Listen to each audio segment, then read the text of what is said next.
movers and shakers, it's Jae Burnham with another awesome, exciting episode of the Real Jae Burnham Show. Today we're going to be talking about cancellations and reschedulings and how not to get screwed when your customer cancels or reschedules on you. All right, guys, if you've been in business at any moment in time, if you've been in the movie business, you're eventually going to have somebody who's going to cancel on you. And now we can get into the whole massive cancellations and rescheduling. But, and trust me, there are some things that people do on cancellations and reschedules that just like, what are you doing? Why would you do something like that? I'll give you a quick story, just a quick aside. Just a couple of days ago, I was supposed to do a job for a guy. He wanted me to take a couch over to a three-piece sectional couch. I got 2 people scheduled, and I was supposed to move it to American Freight for one reason or another. He gives me a call. We make a schedule. Tells me when to be there and so on and so forth. My guys, it comes the next day when my guys are supposed to do it. They come here. We've got the truck all lined up and everything. We're going to get things. But I make my guys give a call, right? So sure enough, my guy gives them a call. He hangs up on him. He calls back. He goes, well, the job has already been done. What? Are you kidding me? Are you flipping kidding me? This kind of thing happens quite often. Or people will make an appointment with you, and they'll cancel. They will give you a call and say, hey, look, I'm sorry, my house closing didn't happen, and I need to cancel the move. Okay, that happens. Or sometimes they'll call up and say, look, the closing didn't go. Can we reschedule for next month, the same day next month at the same time, and so on and so forth. That too happens. So what do you do? How do you not get screwed? How do you not lose money? Because you're allocating your trucks, your time, your personnel to do a certain job. And if you can't do that job, you've lost money for that time period. And if they don't give you enough time to replace that job, you're really, really hurt. Not only are you hurt, but so are your employees are hurt. They're going to lose out on that money for that day that they could have been making. This is a situation, this is a real problem, and cancellations and rescheduling occurs all the time. Well, I got a quick and simple fix for you, guys. It's called cancellation fees and rescheduling fees. Okay? You've got to put in your terms and conditions in your contract that you have a cancellation fee. You got to get, and the secret to this working is by getting the person's credit card and their information and make sure that you get approval for that. Whether you charge them or not, you got to get that information. And here's a good policy for your cancellation. So they're booking a move. You go ahead and you send them the stuff on the email. They fill it out. They send it back to you. And now you've got their credit card number. You've got them signed that they're contracted into it. That they've read the terms and conditions, so on and so forth, right? Excellent. Great. So in that, your terms and conditions should say, look, we will refund all of your deposit. That's if you collect a deposit. Or if you don't collect a deposit, we will charge you $100 for every day that you'll give them up to like 5 or 7 days to cancel their policy. If they cancel after that time limit, you will charge them $100 for every one of those days. Okay, so let's say you give them a 5-day. They don't schedule it. They don't cancel or reschedule within that 5 days. On day 4, you're charging them $100. You got their credit card number. You've got them that they sign the terms and conditions. You've got everything. You charge them $100, right? The next day they haven't done it. You charge them again and again and again and again, right? And you do that. And now, so let's say somebody's really thing, and here's really insidious. If the customer does something like this, where they did earlier, they don't cancel on you, right? They schedule the move, right? And they don't cancel, but they don't tell you that they did really and truly cancel because they went and hired somebody else. And then you show up and there's another mover moving them.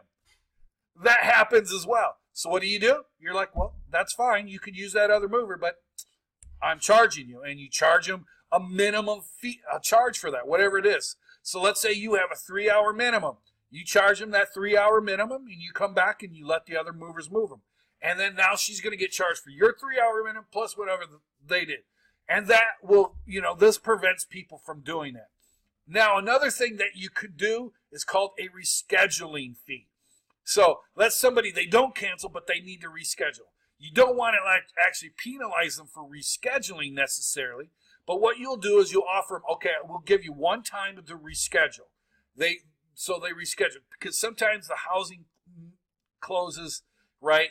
And the closings of houses are funky, and you just, all right, whatever it is. So whatever it is, they have to reschedule. So they reschedule. Good. They reschedule for another date. Good. Everything's all good and gold.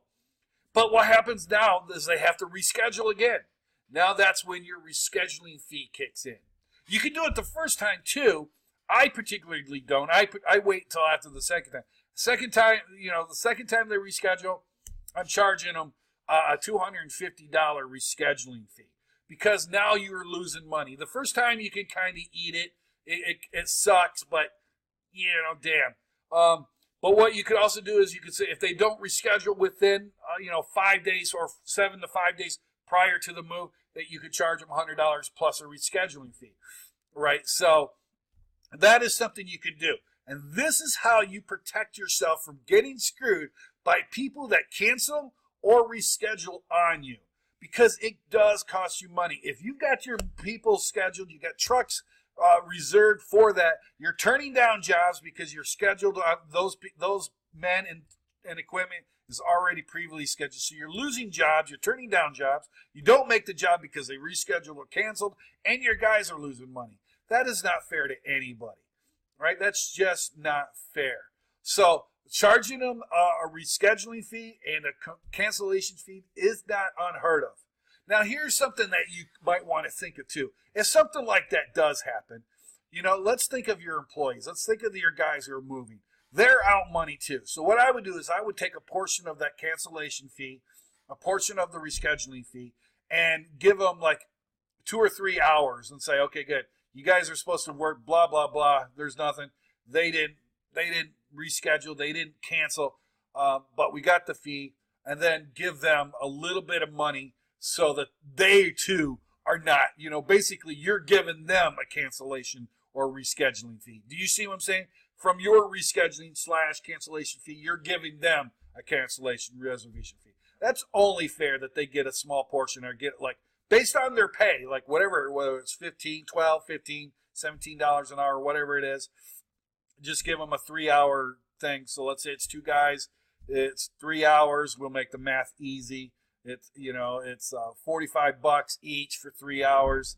Boom, bada bing, bada boom. You give them $45, and that your guys will be happy. You're happy, and the customer, well, they might not be happy, but they'll realize, hey, that's part of business, and most of them will agree to it. And if they don't like it, then they're more than welcome to fully cancel or go to someone else. But you still have, if it's in your terms and conditions and you've got their credit card number, you're set. Now, if it's not in your terms and conditions and you don't collect and you don't get their credit card, you're kind of screwed. There's nothing you can do. You can't go, well, you kind of owe me money now. Because you know what they're going to do to you? They're going to go, what are you going to do? You can try to take them to court. You can try to do whatever it is. But good luck with that.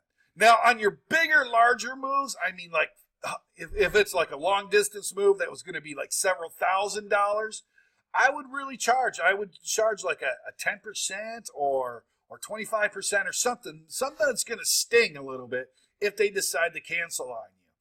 So that's up to you how much you want to charge. It is what it is. Me, if it's a local move, I'm only going to charge them a 3-hour minimum on it. So whatever, if it was going to be if I'm charging based on 2-man, 3-man, or a 4-man crew, I'm going to charge them based on that for a 3-hour period, and I'm going to call it good. You're more than welcome to test it out, find out for yourself, but this is a way to protect yourself so that you're not getting your ass handed to you when somebody decides to reschedule or outright cancel. All right, guys, hopefully this was very helpful. If you like this video, make sure you give me a thumbs up. and share this with all your family and friends. And of course, if you're watching this, please subscribe. It's a little button right down there. Hit the bell icon, beep, and you'll get notified when there's a new video, guys. All right, guys. Wishing you guys well. I love you. Thank you guys for coming and watching my videos all this time. And you guys have a great day. Bye-bye.